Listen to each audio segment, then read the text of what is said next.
This is a Joshua project, and this is a screenshot from its public website, publicly. So it actually says that there are unreached people in the world, and the unreached are color coded as red right here, and so you see that India is unreached. So there's a public, open, absolutely no shame, unabashed campaign to convert all the peoples of the world to Christianity. I then thought, okay, let me ask how many people have been converted we know about East Godavari, we know Tamil Nadu is in an absolute desperate state, all coastal areas, and I've been there, I'm sure you all have traveled as well. I mean, there is a competition of how many churches there will be and how tall the church will be. And after the church, then there will be a big cross, one taller than the other, and all that is a sign of dominance, if that's how I see it at least. So I asked Grok, which is an AI tool by X, I asked that how many people in Punjab have converted. So Grok tells me that public estimates are 10 to 15%, official figures of course state otherwise.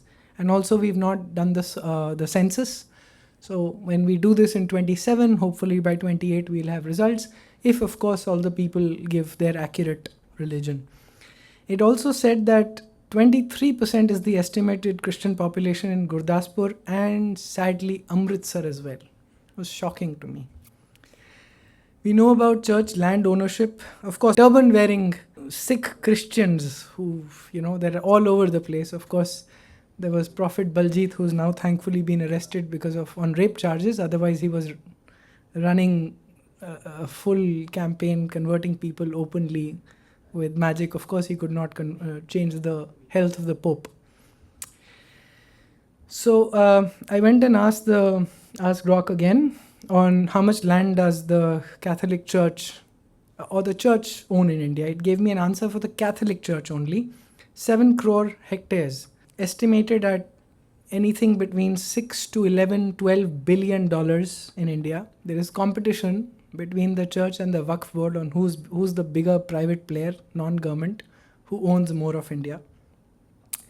I asked a follow-up question that, what is the status of the 99-year lease that the church was on when the lands were given. It actually told me that there is no or limited reclamation efforts by the government of India. There is no systematic nationwide policy to reclaim church lands post-lease expiration. Of course, we have people like Father George Ponaya, who says we wear shoes. Why? Because the impurities of Bharat Mata should not contaminate us. And the same man during the Bharat Jodo Yatra was sitting next to Rahul Gandhi and telling him that Jesus is the true God.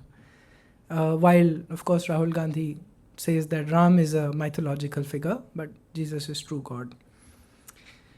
Let's look at the secular Indian state.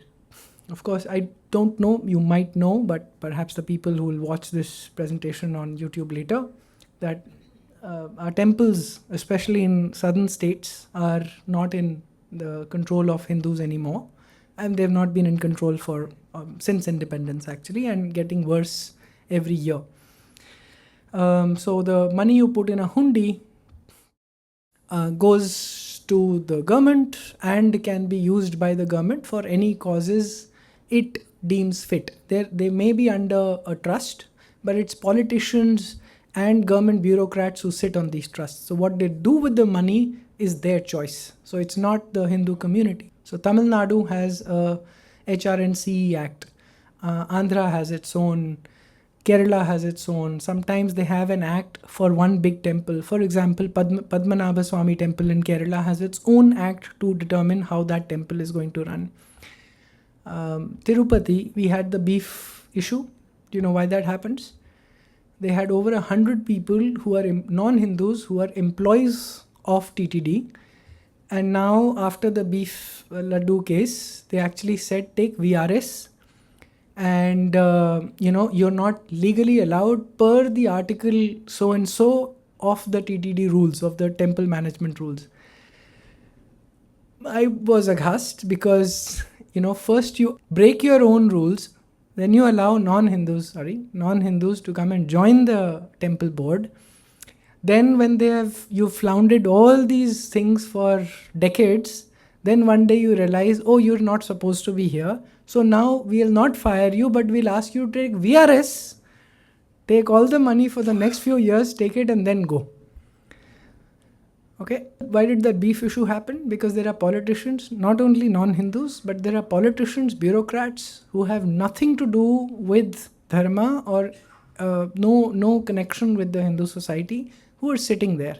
They're simply there to make money. They will write contracts for people who they choose fit and will get cuts and so on and so forth. You've seen Venkateshwara College here, right? In Delhi, you know about it. There is no Venkateshwara there. It's probably only a name, maybe some photo hanging of Venkateshwara. That's probably it.